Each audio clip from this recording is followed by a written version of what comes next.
103వ కీర్తన 2వ వచనాన్ని చదవగలిగిన వారు ఎవరన్నా చదవండి. కీర్తనల గ్రంథము 103వ కీర్తన 2వ వచనం చదవండి అమ్మా. నా ప్రాణమా యెహోవాను సన్నుతించుము, ఆయన చేసిన ఉపకారములలో దేనిని మరువకము. ఆమేన్. చాలండి, తలలో ఉంచుదాం, ప్రార్థన చేసుకుని మన యొక్క ధ్యానాన్ని ప్రారంభించుకుందాం. ప్రార్థన. మహాపరిశుద్ధుడు అయిన మా దేవ, కృపగల తండ్రి, దయగలిగిన మా ప్రభువా, నీకు స్తోత్రాలు. నీ వాక్యమును మేము ధ్యానిస్తూ ఉండగా నీ వాక్యములో నుండి మాతో మీరు మాట్లాడండి తండ్రి. రోజు మీరు మాకు ఏమి బోధించవలసి ఉన్నారో తండ్రి, ఆ విషయాలను మాకు నేర్పించి తండ్రి, నీ మాటలను గ్రహించే శక్తిని మాకు ఇచ్చి తండ్రి, నీ వాక్యము ద్వారా మమ్మలను బలపరచమని, నీ యొక్క చిత్తానుసారముగా మమ్మలను నడిపించమని, జీవింపజేయమని యేసు క్రీస్తు మహాపరిశుద్ధ నామమున అడిగి వేడుకుని ప్రార్థన చేస్తున్నాం పరమ తండ్రి, ఆమేన్. ఇక్కడ మనం చదివినటువంటి 103వ కీర్తనలో 2వ వచనాన్ని మనం చదువుకున్నాం. ఇంకొక వచనాన్ని కూడా చదువుతాం, చూడండి. 107వ కీర్తన 1వ వచనం. 107వ కీర్తన 1వ వచనం. యెహోవా దయాళుడు, ఆయనకు కృతజ్ఞతాస్తుతులు చెల్లించుడి. చాలండి. ఈ 2 వచనములలో ఉన్నటువంటి అర్థం ఏమిటి అనేది ఈరోజు మనం నేర్చుకుందాం. ఈరోజు మనం నేర్చుకునే అంశం ఏమిటంటే కృతజ్ఞత అనే అంశం మనం నేర్చుకుంటున్నాం. ఈ కృతజ్ఞత అనే అంశం చాలా ప్రాముఖ్యమైనది. దైవ గ్రంథం ఈ సత్యాన్ని చాలా ఖండితంగా నొక్కి చెబుతోంది. కృతజ్ఞత లేకపోవడం వలన వచ్చేటటువంటి నష్టం ఏమిటో తెలిస్తే మనం చాలా జాగ్రత్తగా జీవించడానికి వీలు పడుతుంది. ఎందుకు దైవ గ్రంథం కృతజ్ఞతతో ఉండండి అని చెబుతుంది? ప్రభు ఎందుకు కృతజ్ఞతతో ఉండాలని బోధిస్తూ ఉన్నాడు? కృతజ్ఞతతో ఉండకపోతే వచ్చే నష్టం ఏమిటి? ఈ విషయాలు మనం నేర్చుకోవాలి. మొట్టమొదటిగా డైరెక్ట్గా మనం బైబిల్లోకి వెళ్ళిపోకుండా అర్థం చేసుకోవడానికి ఒక విషయాన్ని మీతో చెప్తాను. సమాజంలో జరుగుతున్న విషయాన్ని ఏమిటంటే, కృతజ్ఞత లేకపోవడం వలన సమాజానికి చేటు జరుగుతుంది. కృతజ్ఞత లేకపోవడం వలన సమాజానికి చేటేం జరుగుతుందండి అని మీరు ప్రశ్నించవచ్చు. ఒక ఉదాహరణ చెప్తాను. ఒక మంచి వ్యక్తి ఉన్నాడు. ఒక వ్యక్తి తన ముంగిట అవసరంలో ఉండుట చూచి తన దగ్గర ఉన్నటువంటి సొమ్మునో లేకపోతే వేరే విధంగానో అతని కష్టాన్ని తీర్చడానికి అతనికి సహాయం చేశాడు.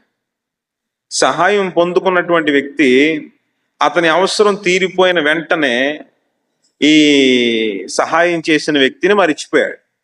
మరలా అతని జీవితంలో ఎన్నడూ అతన్ని వెనుదిరిగి చూడలే, పట్టించుకోలేదు. అలాగున వెళ్ళిపోయాడు.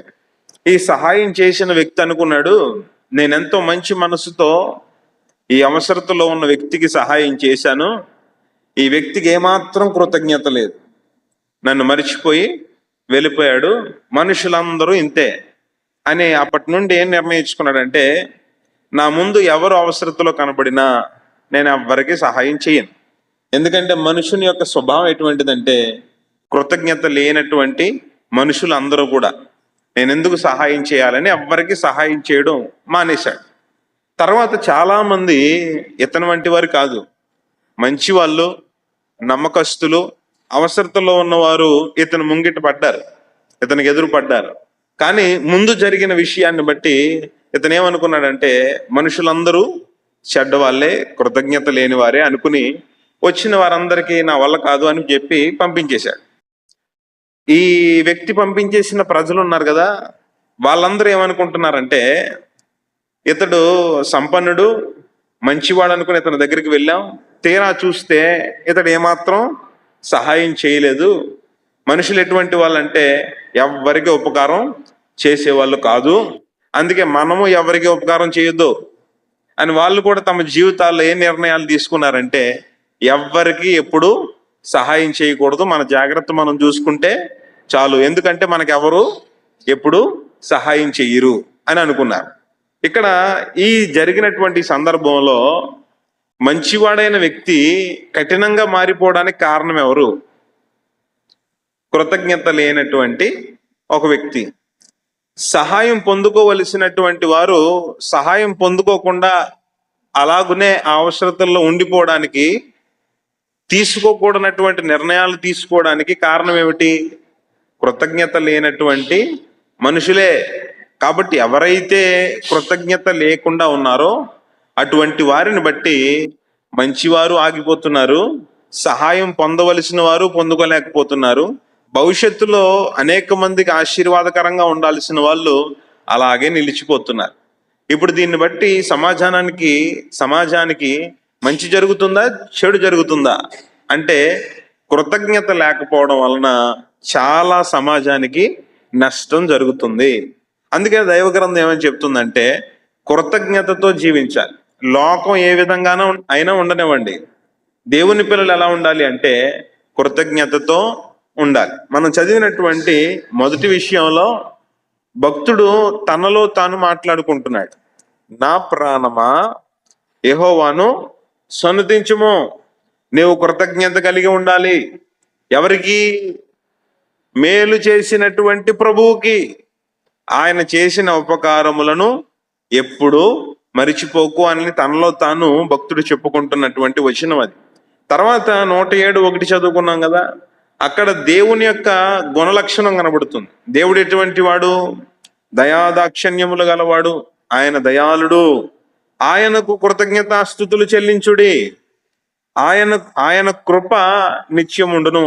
ఆయన కృప నిరంతరం ఉంటుంది. కాబట్టి అలాగే దేవుడు దయాళుడు కాబట్టి మనం దేవునికి ఏం చేయాలి?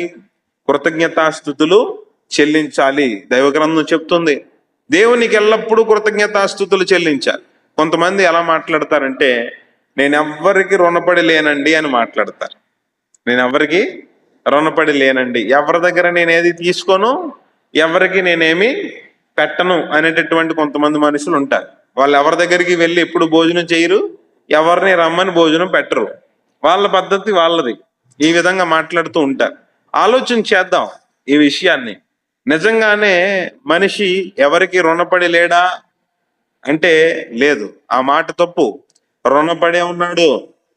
మనలను సృజించినటువంటి సృష్టికర్త అయినటువంటి దేవునికి ప్రతి మనిషి రుణపడే ఉన్నాడు. మనము స్వతహాగా పుట్టినటువంటి వాళ్ళం కాదు. దేవుడొక్కడే స్వయంభవుడు, దేవుడొక్కడే తనకు తానుగా ఉన్నవాడు. మనిషి దేవుడు చేస్తే వచ్చినవాడు. దైవగ్రంథం చెప్తున్న విషయం ఏమిటంటే దేవుడు మనిషిని చేసుకున్నాడు, సృజించాడు. సృష్టికర్త అయినటువంటి దేవుడు ఆయన సజీవుడు కనుక ఆ సజీవుడు జీవాన్ని ఉత్పత్తి చేయలేకుండా ఉండలేకపోయాడు గనుక ఆయన జీవాన్ని ఉత్పత్తి చేశాడు. మనిషిని చేతులతో చేసుకుని ఆ మట్టి బొమ్మలోనికి జీవాత్మను ఊది ఆ బొమ్మను జీవిగా మార్చిన వాడు దేవుడు. అలాగున సృజించినటువంటి సృష్టికర్త అయిన దేవునికి ఆయన సృష్టి అయి ఉన్నటువంటి మనిషి రుణపడి ఉన్నాడు కదండి, రుణపడి ఉన్నాడు. నేను ఎవ్వరికి రుణపడి లేనంటే కుదరదు. ప్రతి మనిషి దేవునికి రుణపడే ఉన్నాడు. మనం ఈనాడు జీవించి ఉన్నామంటే దేవుని కృప, బ్రతుకుతున్నామంటే దేవుని కృప. మనకున్నటువంటి ప్రతి అవసరతల్లో నుండి, ఆపదల్లో నుండి, అనారోగ్యముల్లో నుండి తప్పింపబడుతున్నామంటే దేవుని కృప.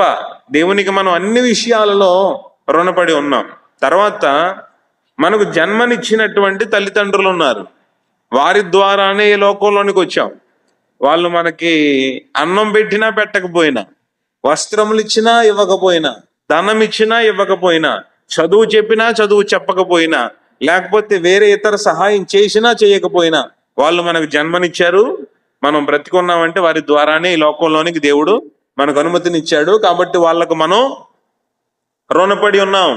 అందుకే దైవగ్రంథం ఏమని చెప్తుందంటే తల్లి తండ్రులను సన్మానించుము, సన్మానించిన ఎడల నీవు దీర్ఘాయుష్మంతుడు వగుదువు. చాలా మంది ఆయుష్కాలమును లేకుండా మధ్యలోనే ఏదో ఒక ప్రమాదాలు జరిగి చనిపోతున్నారు. ఎందుకు చనిపోతున్నారంటే ఇది ఒక కారణం కావచ్చు. అందరూ ఇలాగే చనిపోతున్నారని నేను చెప్పను, కానీ కొంతమంది వారి యొక్క ఆయుష్ దీర్ఘాయువు పొందవలసిన వాళ్ళు పొందుకోలేకపోతున్నారంటే కారణం ఏమిటంటే జన్మనిచ్చినటువంటి తల్లిదండ్రులకు వారు రుణపడి లేని మూలంగా వాళ్ళు వారి జీవితంలో దీర్ఘాయుష్తో జీవించవలసిన వారు జీవించలేకపోతున్నారు. వారి ఆయుష్ కొద్దిగా అయిపోతుంది. అలాగే సృష్టికర్త అయినటువంటి దేవునికి మనం కృతజ్ఞులంగా ఉండాలి. జన్మనిచ్చిన తల్లిదండ్రులకు కృతజ్ఞులంగా ఉండాలి.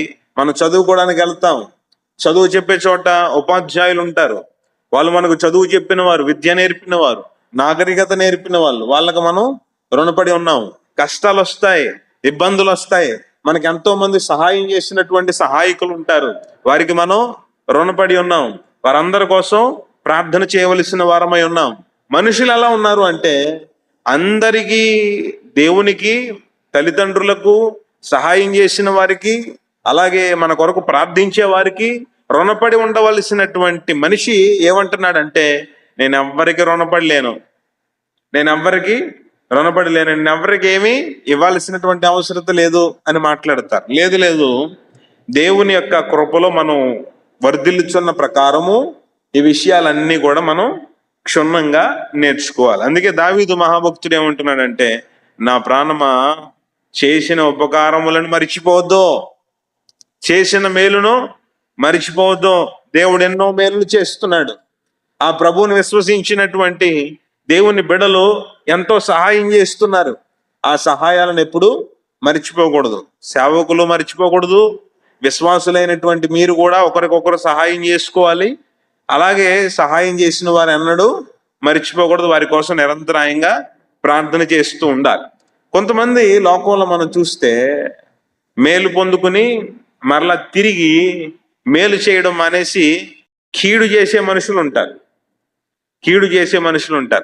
మేలు చేసిన వారికి సాధ్యమైతే ఏం చేయాలి? మరలా తిరిగి మేలు చేయాలి. మేలు చేసిన వారికి కూడా కీడు చేశారంటే వాళ్ళు అంత దుర్మార్గులో చూడండి. ఇటువంటి పరిస్థితి కొంతమంది దేవుని పిల్లల్లో కూడా కొన్ని సందర్భాల్లో కనబడతా ఉంది. దేవుని నమ్ముకున్నాం అంటున్నారు, మేలు చేయుట నేర్చుకుంటున్నారు, ఉపకారి అయినటువంటి దేవుణ్ణి ఆరాధిస్తున్నారు, కానీ ఏం చేస్తున్నారు? కీడు చేస్తున్నారు. అందుకే దైవగ్రంథం ఏమని చెప్తుంది? కీడు చేయుట మాని మేలు చేయము, సమాధానం వెతికి దాన్ని వెంటాడము. దైవగ్రంథం చెప్తున్న స్పష్టమైన విషయాలు ఇవి. కీడు చేయడం మానేయండి, మేలు చేయడం ప్రారంభించండి. మేలు చేసిన వాళ్ళకే మేలు జరుగుతుంది. కీడు చేసిన వాళ్ళకి మరలా అదే తిరిగి వస్తుంది. మనం ఏం విత్తుతామో అదే కోస్తాం. మనం గోధుమలు విత్తి వేరే పంటను ఆశిస్తే వస్తుందా? రాదు. మనం ఏదైతే విత్తుతామో అదే పంటను మనం కోసుకుంటూ ఉంటాం. దైవ గ్రంథంలో మనం చూస్తే, నేను చెప్పేస్తాను ఈ విషయాలు, మీరు చూడండి. లూకాసు వార్తలో 17వ అధ్యాయం మీరు ఇంటికి వెళ్ళిన తర్వాత చదవండి. అక్కడ ప్రభువు వారు ఒక గ్రామానికి వెళుతుంటే 10 మంది వ్యక్తులు బోరున కేకలు వేస్తూ ప్రభువుని వేడుకున్నారు. ఏమిటంటే వాళ్ళకి కుష్ఠరోగం ఉంది. అది భయంకరమైన రోగం. ఈనాడు ఎంత నాగరికత పెరిగినటువంటి ఈ రోజుల్లోనే ఎవరైనా ఒక బస్సులో కుష్ఠరోగం కలిగినటువంటి వ్యక్తి కూర్చున్నాడు అనుకోండి, అతని పక్కన స్వతంత్రంగా వెళ్ళి ఎవరైనా కూర్చోగలుగుతారా? భయపడతారు. ఎందుకంటే అతనికి గాయాలు ఉంటాయి. ఆ గాయాలకి అతను ఏదో గుడ్డలు చుట్టుకుని ఉంటాడు. ఈ గాయాలన్నీ చూసి కొంతమంది భయపడి దూరంగా ఆగిపోతారు. ఎక్కడ ఏమన్నా అనారోగ్యాలు నాకు అంటుకుంటాయేమో అని భయంతో ఆగిపోతారు. ఎప్పుడు ఎంత నాగరికత పెరిగి, ఎంత వైద్యం వచ్చి, ఎంత చదువు సంధ్యలు మనం నేర్చుకున్న తర్వాత కూడా ఆ రోగాన్ని చూస్తే మనం భయపడుతున్నాం. 2000 సంవత్సరాల క్రితానికి వెళ్ళిపోతే, ప్రభు కాలంలోనికి వెళ్ళిపోతే, అప్పుడు ఎవరికైనా ఈ కుష్ఠరోగం వస్తే వాళ్ళని తీసుకుని వెళ్ళి ఆ ఊరి బయట పడేసేవారు. ఒక వ్యక్తికి, కుటుంబంలో ఉన్న ఒక వ్యక్తికి కుష్ఠరోగం వచ్చింది అనుకోండి, అప్పటి వరకు భార్య బిడ్డలతో ఉన్నటువంటి ఆ వ్యక్తి ఎక్కడికి వెళ్ళిపోవాలి? ఊరి బయటకి వెళ్ళిపోవాలి. భార్యతో బిడ్డలతో కలిసి సంతోషంగా భోంచేసిన వ్యక్తి, నివసించిన వ్యక్తి విశ్రాంతి తీసుకున్న వ్యక్తి ఎక్కడ ఉండాలి? గ్రామానికి వెలుపల ఉండాలి. ఎవరైనా సరే, వాడు ఎంత గొప్పవాడైనా, ఎంత అధికారంలో ఉన్నవాడైనా సరే, ఆ రోగం వచ్చిందంటే వాడు ఏమైపోతాడు? అపవిత్రుడైపోతాడు. అమ్మో వీడికి ఏదో రోగం వచ్చిందని బయట పడేసేవారు, ఊరు బయట పడేసేవారు. అల్లమట్టిస్తూ ఉండేవారు ఊరు బయట. ఈ రోగంతో బాధపడేవారు. సమాజానికి దూరమై ఏకాంతంలో ఆ అనారోగ్యంతో, మందులు లేవు, ఏమీ లేవు, ఎటువంటి సహాయము లేదు, ఆ నిస్సహాయ స్థితుల్లో ఉన్నటువంటి ఒకరు కాదు, ఇద్దరు కాదు, 10 మంది ఉన్నారట ఆ గ్రామంలో. ఆ 10 మంది కేకలు వేస్తూ ప్రభువుని వేడుకున్నారు. అయ్యా మమ్మల్ని స్వస్థపరచండి, మమ్మల్ని బాగు చేయండి అని వేడుకున్నారు. వేడుకుంటే ప్రభు ఎటువంటి వాడు? మనం ఆరాధిస్తున్న ప్రభు 107:1, ఆయన దయాళుడు. దేవునికి స్తోత్రం. దయాళుడైనటువంటి ప్రభు ఆ 10 మంది కుష్ఠరోగులను చూసి చలించిపోయి వారిని బాగు చేశాడు ప్రభు. వారితో అంటున్నాడు, మీరందరూ వెళ్ళి మందిరంలో సేవకులు ఉంటారు, యాజకులు ఉంటారు, వాళ్ళకి మిమ్మల్ని మీరు కనపరుచుకోనండి, వెళ్ళి వాళ్ళకి కనపడండి, అంటే వెళ్ళి ప్రార్థన చేయించుకుంటారండి అని చెప్పారు ప్రభు. వీళ్ళు సరే అని ప్రభు మాటించుకుని బయలుదేరారు. వెళుతూ ఉండగానే వీళ్ళ రోగం తొలగిపోయింది, స్వస్థపరచబడ్డారు. స్వస్థపరచబడి ఇప్పుడు ఎక్కడికి వెళ్ళమన్నారు ప్రభు? మందిరానికి వెళ్ళమన్నారు కదా, యాజకుల దగ్గర ప్రార్థన చేయించుకుని రమ్మన్నారు కదా. వెళ్ళారు. యాజకుల్ని కలిశారో లేదో తెలీదు, సేవకుల్ని కలిశారో తెలీదు, ప్రార్థన చేయించుకున్నారో లేదో తెలీదు, కానీ తిరిగి మాత్రం ఒక్కడే వచ్చాడు. 10 మంది బాగుపడ్డారు, కానీ తిరిగి వచ్చిన వాడు ఒక్కడే. ఆ ఒక్కడితో ప్రభు మాట్లాడుతున్నారు ఏమిటంటే, నేను 10 మందిని బాగు చేశాను కదా, 9 ఏరి అని అడిగారు. 9 ఏరి? కృతజ్ఞత లేనటువంటి 9 ఉన్నారు అక్కడ. కృతజ్ఞత కలిగినటువంటి వాడు ఒక్కడే. 10 మందిలో ఎంతమంది కృతజ్ఞత కలిగిన వాళ్ళు? ఒక్కలే. ఈ లోకంలో లోకం ఎటుపోయినా పోనివ్వండి, దేవుని పిల్లలంగా మనం ఎలా ఉండాలంటే కృతజ్ఞత కలిగిన వారమై ఉండాలి. కృతజ్ఞత లేకపోతే ప్రభు యొక్క ఆశీర్వాదాన్ని పొందుకోలేం.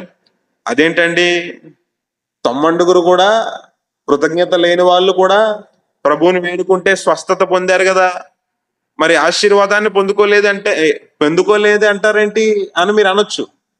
ఎంతవరకు వారి ఆశీర్వాదం వచ్చిందంటే, ప్రభు దగ్గరికి వచ్చి ప్రభువుని వేడుకుని ఆ రోగం పోగొట్టుకుని వెళ్ళిపోయేంత వరకు జరిగింది. కానీ తర్వాత ప్రభుతో కూడా సహవాసం చేసే భాగ్యం లేదు వాళ్ళకి, రక్షణ భాగ్యం లేదు, పరలోక భాగ్యం లేదు.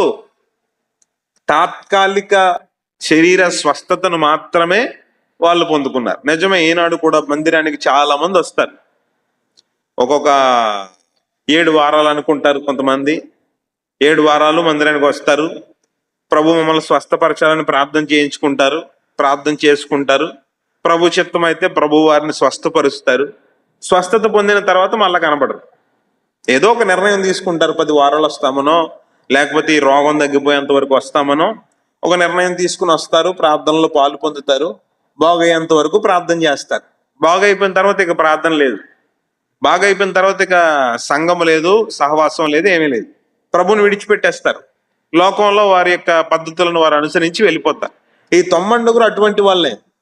రోగం కొద్దీ, బలహీనత కొద్దీ ప్రభు దగ్గరకు వచ్చారు, ప్రభు స్వస్థపరిచారు, అవసరత తీరింది, వెళ్ళిపోయారు.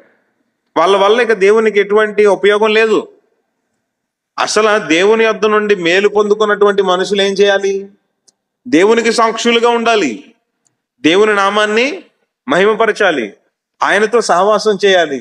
ఈ స్వస్థతను పొందుకున్నటువంటి మనుషులు నిత్య రాజ్యములో మనకు నిజమైనటువంటి స్వస్థత ఉంది, నిజమైన ఆశీర్వాదం ఉంది, నిజమైన క్షేమం ఉంది అని తెలుసుకుని ప్రభువుతో సహవాసం చేయాలి, ప్రభువుని అంటిపెట్టుకుని ఉండాలి. కానీ స్వస్థత పొందుకుని వెళ్ళిపోయారంటే వాళ్ళు నిజంగా దేవుని యొక్క సత్యాన్ని, మర్మాన్ని తెలుసుకున్న వాళ్ళు కాదు. కాబట్టి ఈ ఒక్కడు మాత్రం ప్రభువు పాదముల మీద పడిపోయి ప్రభువుకు కృతజ్ఞతాస్తుతులు చెల్లిస్తున్నాడు. దేవునికి మహిమ కలుగుతుంది. చూడండి, దేవుడు ఎవరిని ఏర్పాటు చేసుకుంటే వారు దేవునికి మహిమకరంగా ఉంటారు.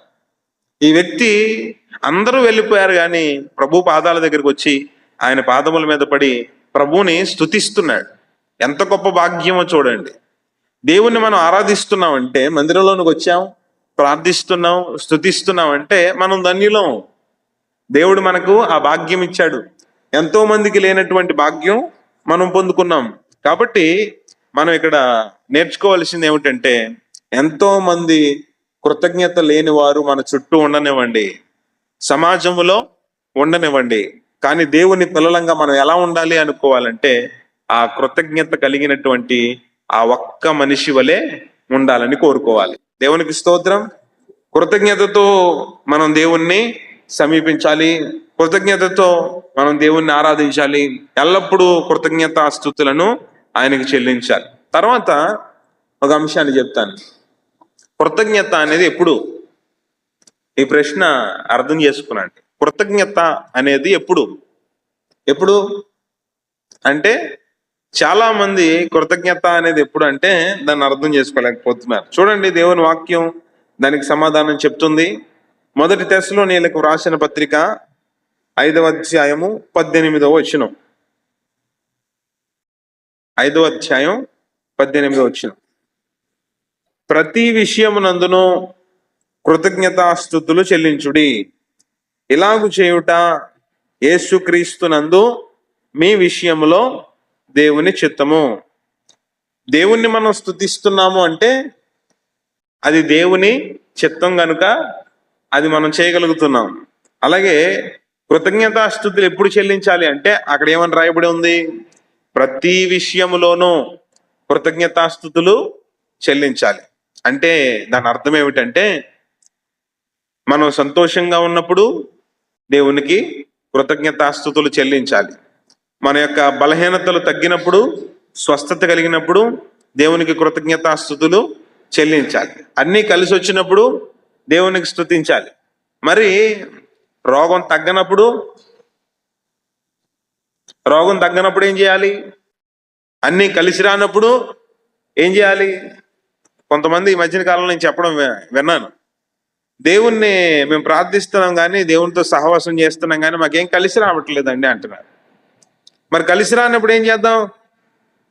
దేవుణ్ణి దూషించాలా? దేవుణ్ణి విడిచిపెట్టేయాలా?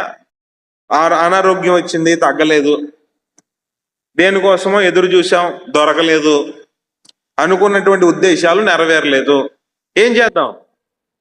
ప్రభువా, నీవు మేలు చేస్తే స్తుతిస్తాను, నీవు నాకు మేలు చేయకపోతే నేను దూషిస్తాను. ఇది ఈరోజు చాలా మంది పద్ధతి. కానీ వాక్యం చెప్తున్నటువంటి పద్ధతి అది కాదు.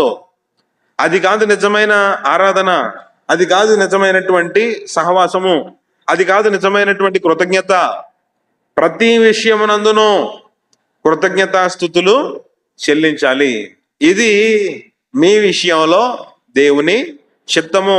దేవుని చిత్తాన్ని నెరవేర్చాలంటే, ఒక మనిషి అన్ని బాగున్నప్పుడు, స్వస్థత కలిగినప్పుడు దేవుణ్ణి స్తుతిస్తే చాలదు, శ్రమలో కూడా మనం దేవుణ్ణి స్తుతించాలి.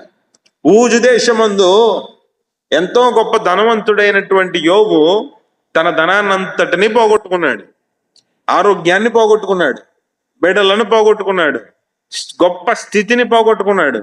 చుట్టూ ఉన్నటువంటి స్నేహితులు నిందిస్తున్నారు, కూడా ఉన్నటువంటి భార్య అవిశ్వాసంగా మాట్లాడుతుంది. అయినా సరే యోబు దేవుణ్ణి దూషించాడా? యోబు దేవునికి వ్యతిరేకంగా మాట్లాడాడు అంటే కాదు. దేవుని యొక్క సర్వాధికారాన్ని ఒప్పుకుంటున్నాడు. నేనే పాటి వాడిని, ఈ దేశంలో ధనవంతుడిని, కానీ నా దేవుడు అందరికంటే ధనవంతుడు, ఆయన సర్వసంపన్నుడు, ఆయనే ఇచ్చాడు నాకు ఇవన్నీ, ఆయనే తీసుకున్నాడు. ఇవ్వడానికి ఆ అధికారం ఉన్నటువంటి దేవుడు మరలా తీసుకోవడానికి అధికారం లేదా? ఎంత గొప్ప మాట చూడండి. చాలా మంది ఏమంటారంటే, ఇవ్వడం వరకే మీ వంతు. తల్లిదండ్రులతో కూడా పిల్లలు ఏమంటారంటే, అన్ని ఇవ్వడం వరకే, చూడడం వరకే మీ వంతు, తర్వాత మమ్మల్ని ప్రశ్నించడానికి వీల్లేదు, మమ్మల్ని కమెంట్ చేయడానికి వీల్లేదు అన్నట్టుగా మాట్లాడతారు చాలా మంది. ఇక్కడ దేవుని దగ్గర కూడా చాలా మంది అలాగే మాట్లాడుతున్నారు. కానీ యోబు మాత్రం ఏమంటున్నాడంటే, నా తండ్రి నాకు ఇచ్చాడు, ఆయనే మరలా తీసుకున్నాడు. ఆయనకి ఇవ్వడానికి అధికారం ఉంది, తీసుకోవడానికి అధికారం ఉంది. ఇచ్చినప్పుడు నేను సంతోషిస్తున్నాను, కృతజ్ఞతలు చెల్లిస్తున్నాను. మరలా తీసుకున్నప్పుడు కూడా కృతజ్ఞతలు చెల్లిస్తున్నాను. ఆయనకి నేను నమ్మకమైన బిడ్డను. ఎల్లప్పుడూ నేను ఒకే విధంగా ప్రభువుని ఆరాధిస్తాను. కలిసి వచ్చినా రాకపోయినా, అనారోగ్యం తగ్గినా తగ్గకపోయినా, నష్టం కలిగినా నేను దేవుణ్ణి ఒకే విధంగా ఆరాధిస్తాను. ప్రతి విషయమునందు కృతజ్ఞతాస్తుతులు చెల్లించుట అంటే అది అర్థం. ఇంకొక బైబిల్ గ్రంథంలో నుండి ఒక విషయాన్ని చెప్తాను. అపోస్తుల కార్యంలో పౌలు గారు అలాగే శీల ఇద్దరు కలిసి ఒక ప్రాంతానికి వెళ్తారు. ఫిలిప్పి పట్టణంలో ఒక చిన్నది బలహీనతతో బాధపడుతూ ఉంటుంది.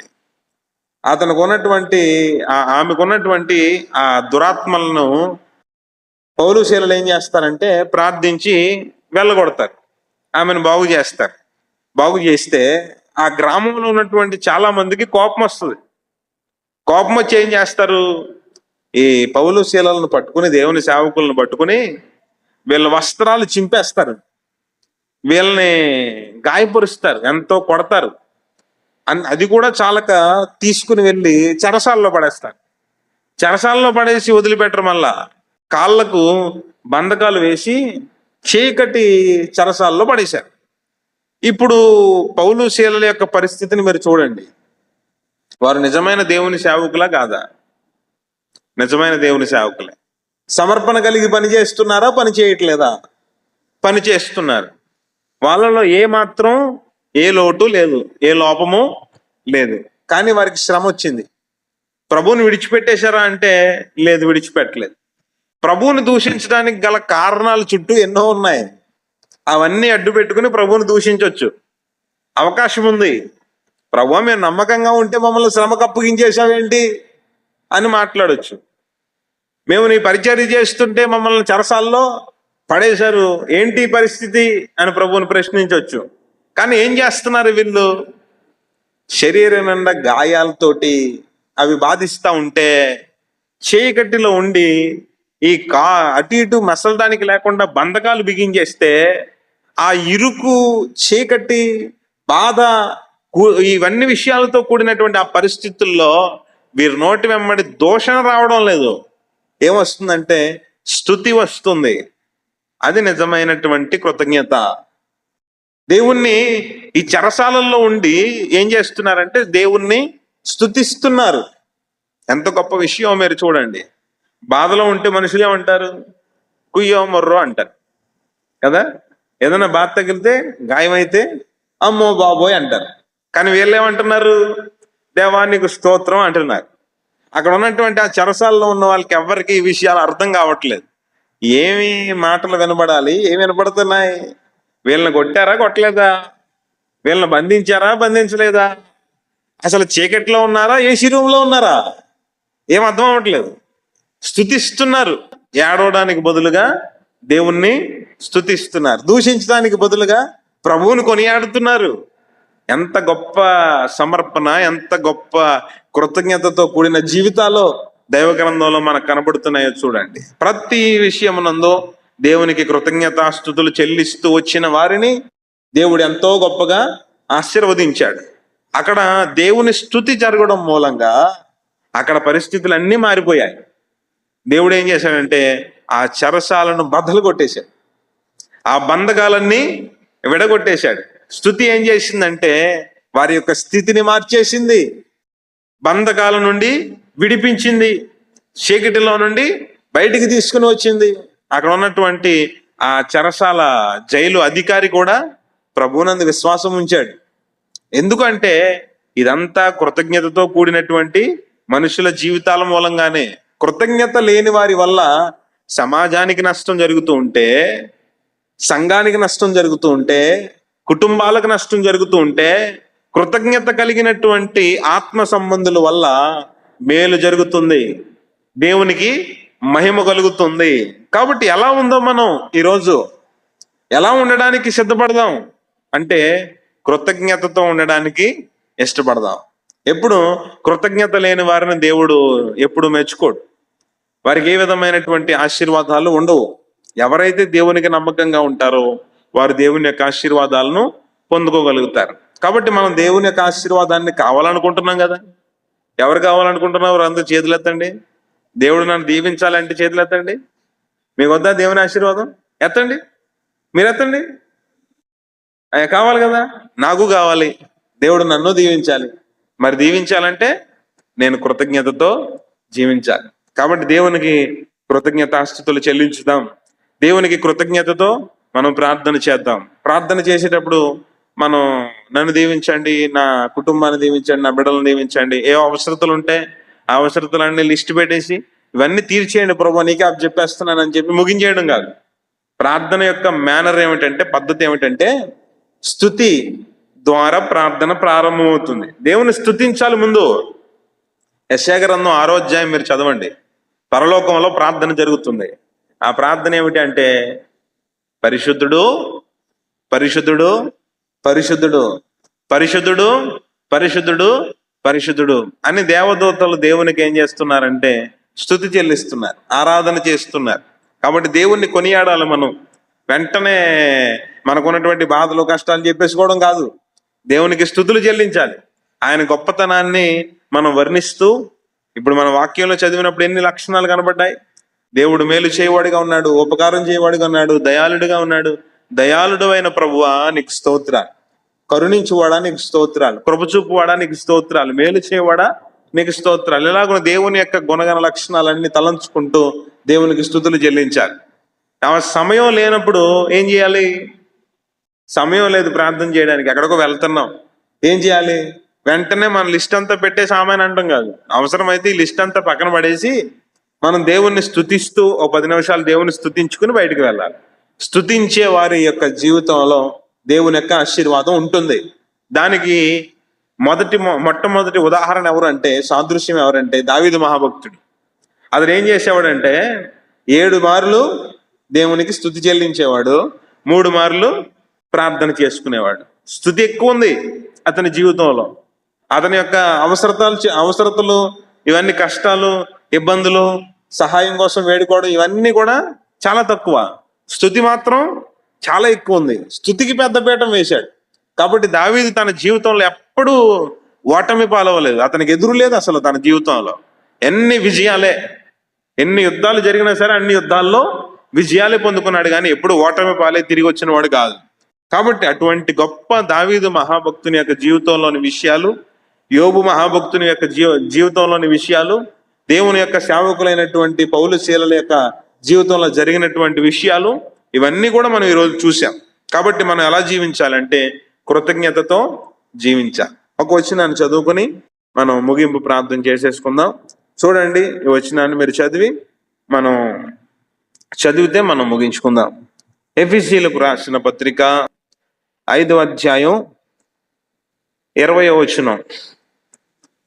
మన ప్రభు అయిన యేసు క్రీస్తు పేరట సమస్తమును గూర్చి తండ్రి అయిన దేవునికి ఎల్లప్పుడూ కృతజ్ఞతాస్తుతులు చెల్లించుచు క్రీస్తునందలి భయముతో ఒకనికొకడు లోబడి ఉండుడి. మనం ఒకరికొకరు లోబడి ఉండాలి, ఒకరిని ఒకరు ప్రేమించుకోవాలి, ఒకరిని ఒకరు గౌరవించుకోవాలి. ఎందుకు అంటే దేవుని యొక్క భయంతో మనం ఒకరినొకరు సన్మానించుకోవాలి. నన్ను మీరు గౌరవించాలి. ఎందుకు గౌరవించాలి? దేవుని భయంతో గౌరవించాలి. నేను మిమ్మల్ని గౌరవించాలి, ప్రేమించాలి, ఆదరించాలి. ఎందుకు?